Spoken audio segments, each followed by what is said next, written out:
오늘 우리에게 주신 하나님의 말씀은 출애굽기 4장 1절에서 2절 말씀입니다. 구약성경 85면입니다.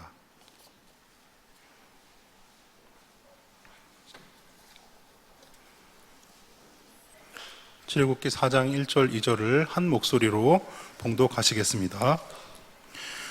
모세가 대답하여 이르되 그러나 그들이 나를 믿지 아니하며 내 말을 듣지 아니하고 이르기를 여호와께서 내게 나타나지 아니하셨다 하리이다. 여호와께서 그에게 이르시되 내 손에 있는 것이 무엇이냐? 그가 이르되 지팡이니이다. 아멘.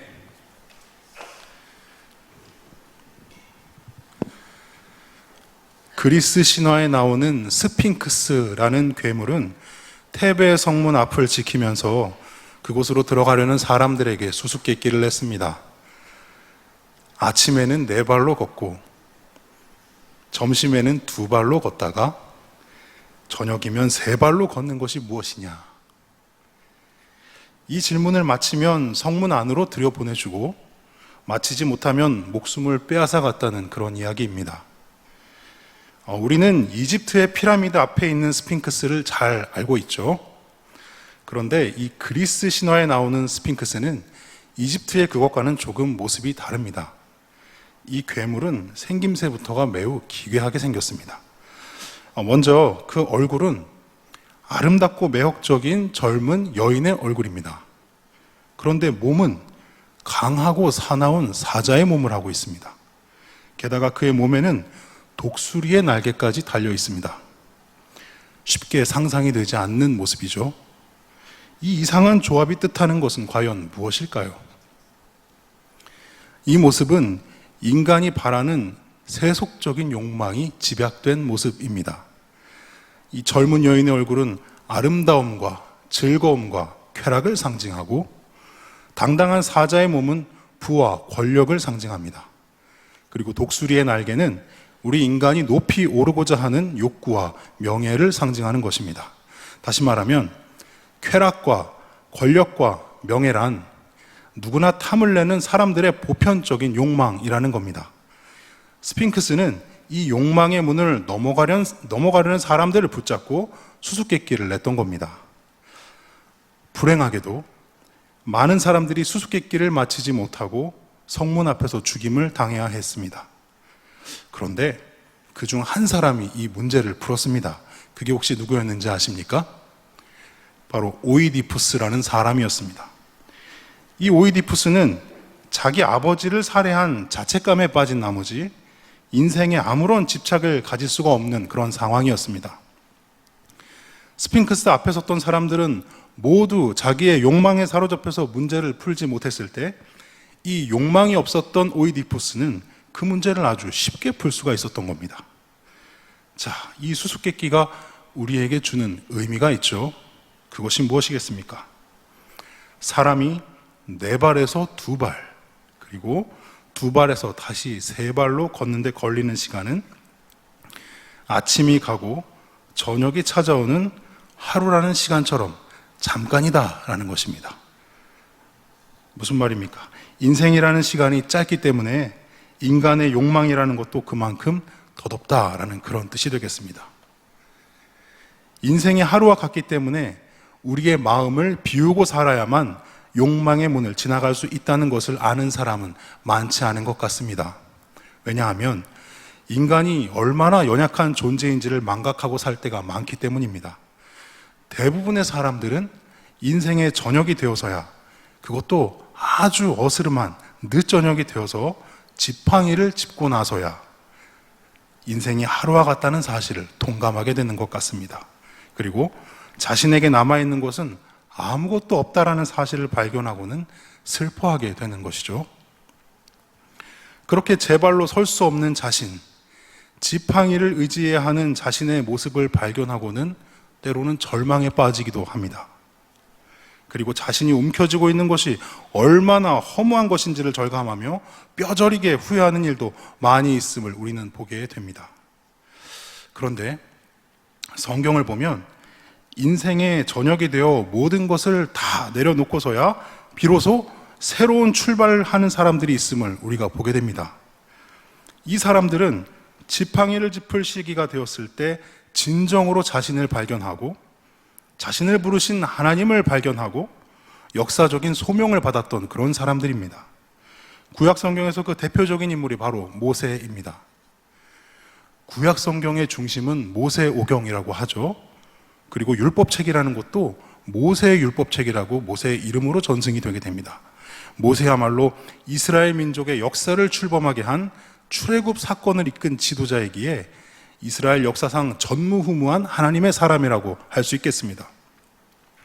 그런데 그 모세가 하나님의 역사에 부름받은 때가 언제였는가를 보니 그의 인생으로 보면 전역에 해당하는 시기였습니다. 전역은 지팡이를 짚어야 할 때이죠. 모세는 120세에 죽은 것으로 알고 있습니다. 그런데 그 모세가 하나님의 구원의 역사에 부름을 받았을 때 그의 나이는 80세였습니다. 80세라는 나이는 한 사람의 인생에 있어서 어떤 때이겠습니까? 이제 모든 것을 마무리하고 서서히 막을 내리려고 하는 그런 시기이겠죠. 모세는 그 마지막 시기에 역사의 움을 틔우시는 하나님의 소명을 받게 되었던 겁니다. 모세는 네 발로 기던 인생의 아침의 시기에는 이집트 파라오의 왕궁에서 자랐습니다. 거기서 그는 온갖 좋은 것을 다 누리며 살았습니다. 기름진 음식과 화려한 옷, 그리고 그 속에 온갖 풍요를 다 누렸지만 그렇게 성장하여 마침내 두 발로 서게 되었을 때 그는 사자처럼 당당하고 강한 사나이가 되었습니다. 이집트의 학문과 무예를 익힌 그는 못할 일이 없었습니다. 남부럽지 않은 그런 삶을 살았습니다. 그뿐만이 아닙니다. 그는 또한 자신의 정체성을 깨닫게 되어 고통을 당하는 동족의 비참한 현실에도 눈을 뜨게 되었고, 그래서 학대당하는 동족을 돕기 위해 그의 강력한 힘으로 이집트인을 쳐서 죽이기도 했습니다. 그런데 그로 인해 돌아온 결과는 뜻밖의 일이었습니다. 동족에게는 도움이 안 되는 불안한 인물이요, 또 이집트인들에게는 불온하고 위험한 인물로 낙인이 찍혀버리고 말았던 겁니다. 결국 모세는 이집트로부터 미디안 광야로 도망을 치게 되었는데, 거기서 남의 집에 빌부터 양을 치며 지내다가 남들이 다 하는 대로 장가도 가고 자식도 낳고 그렇게 살아갔던 것입니다. 자기 재산이 없으니 장인의 양을 돌보며 식객처럼 청춘을 다 보내며 그는 점점 늙어갔습니다. 그리하여 어느덧 인생의 전역을 맞이하는 때가 찾아오게 되었던 겁니다. 그렇게 모세가 하나님 앞에 부름을 받았을 때 그의 모습은 두 발로 당당하게 서서 강한 팔을 휘두르던 예전의 모습이 아니었습니다. 호렙산의 불타는 가시떨기 덤불에서 하나님의 음성을 들었을 때 그는 자신의 힘과 또 지혜가 이미 다 소진되었음을 깨닫고 그 소명을 사양하려고 했었습니다. 모세는 이렇게 생각했습니다. 이제는 내게 남아있는 것이 아무것도 없는데, 그리고 내 손은 아무것도 없는 빈손인데 내가 무엇을 할 수 있단 말인가? 하나님의 소명 앞에 모세의 생각은 이런 것이었습니다. 이것이 모세의 고백이었고 그의 항변이었습니다. 오늘 본문에서 하나님께서 모세에게 이렇게 물으셨죠. 여호와께서 그에게 이르시되 내 손에 있는 것이 무엇이냐? 그가 이르되 지팡이니이다. 하나님이 모세에게 물으셨습니다. 내 손에 있는 것이 무엇이냐? 그 순간 모세가 들고 있었던 것은 바로 지팡이 하나뿐이었습니다.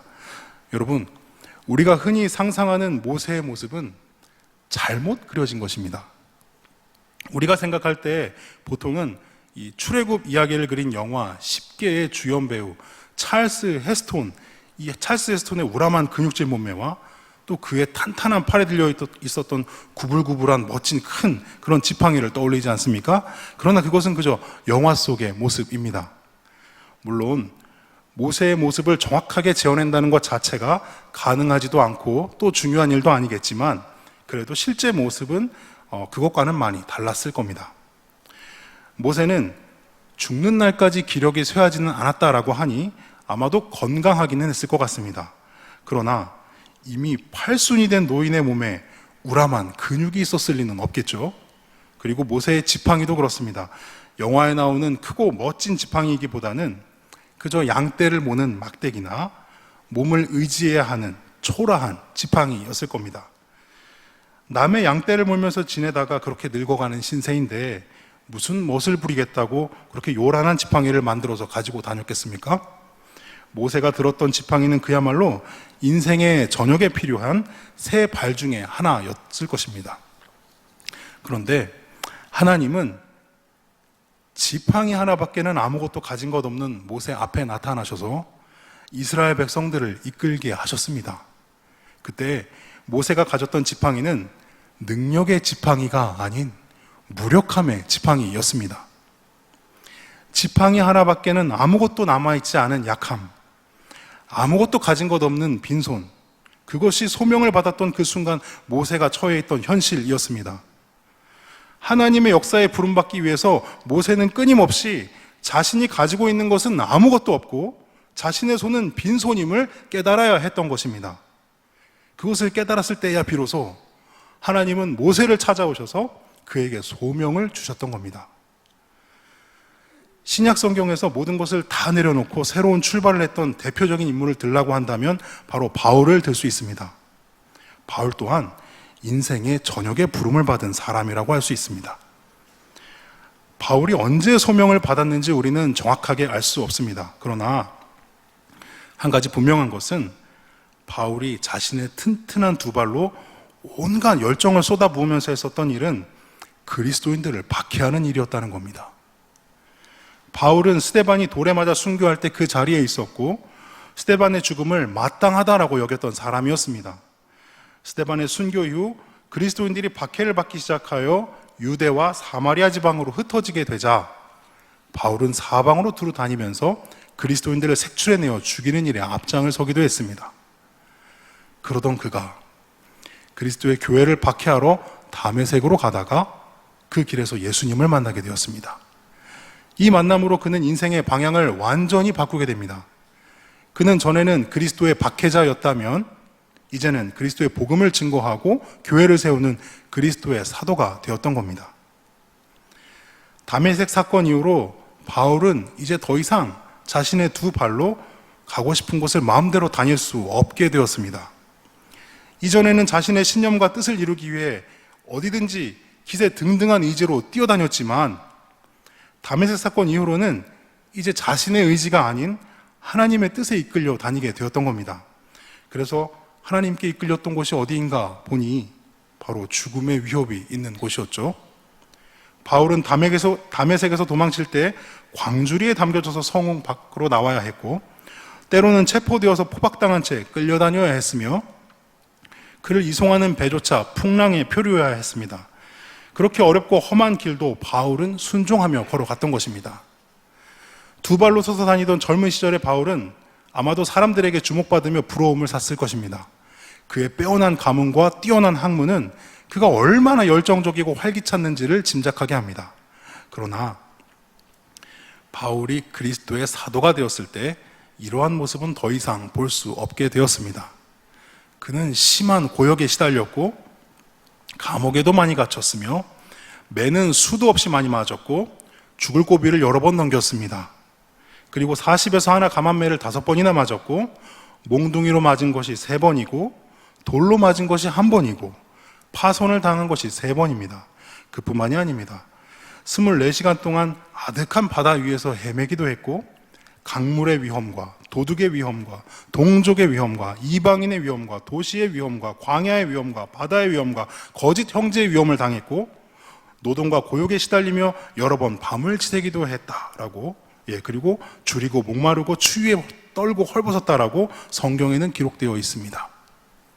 게다가 바울은 자신의 몸을 괴롭히는 찌르는 가시 같은 질병을 안고 살아야 했습니다. 이 사도가 된 바울의 모습은 고난과 질고에 찌들었던 모습이었던 겁니다.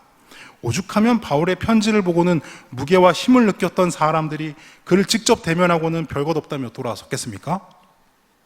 그러나 바울은 자신의 약함을 오히려 기꺼이 자랑으로 여겼습니다. 그 이유는 그의 약함 위에 그리스도의 능력이 나타났기 때문입니다. 그래서 바울은 그의 서신에서 이런 말씀을 기록했습니다. 고린도후서 12장 9절 나에게 이르시기를 내 은혜가 내게 족하도다. 이는 내 능력이 약한 데서 온전하여짐이라 하신지라.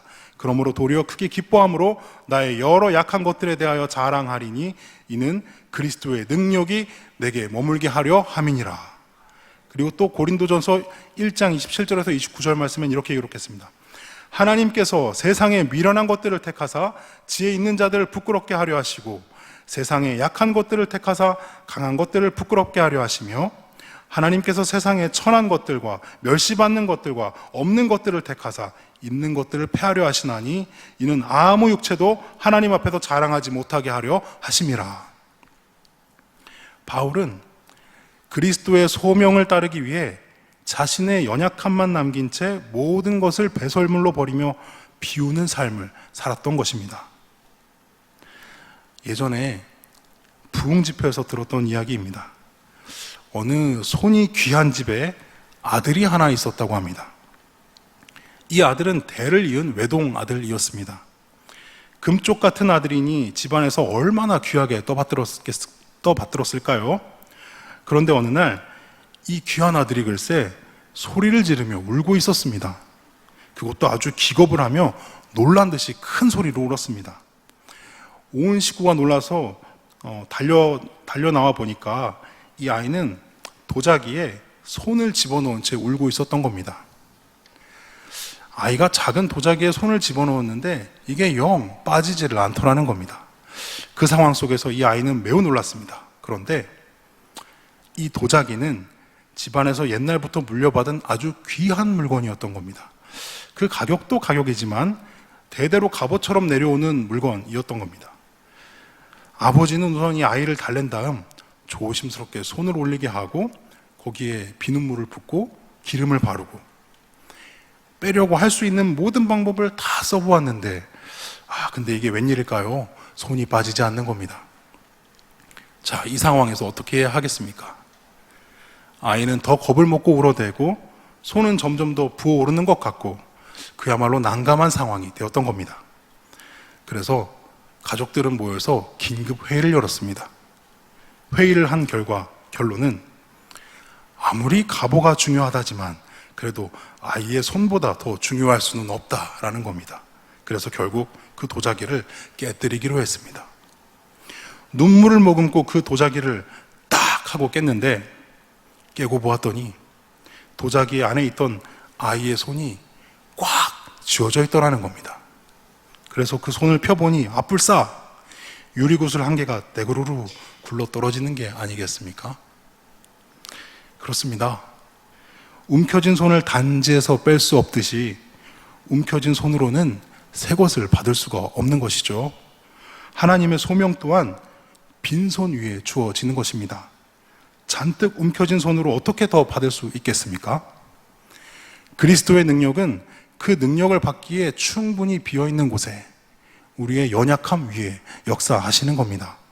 높은 마음으로는 하나님을 아는 길도 그리고 소명에 복종하는 길도 갈 수가 없는 것이죠. 종교개혁자 마틴 루터는 하나님을 숨어 계시는 하나님이라고 말을 했습니다. 이것은 구약 성경에 나오는 표현인데 이 루터가 신구약 성경 전체를 보면서 이 개념을 더 깊이 연구를 했습니다. 이 숨어 계시는 하나님, 이게 과연 무슨 뜻인가? 하나님을 위해 고난받는 일보다 자신의 공로를 드러내고 높이는 사람들에게,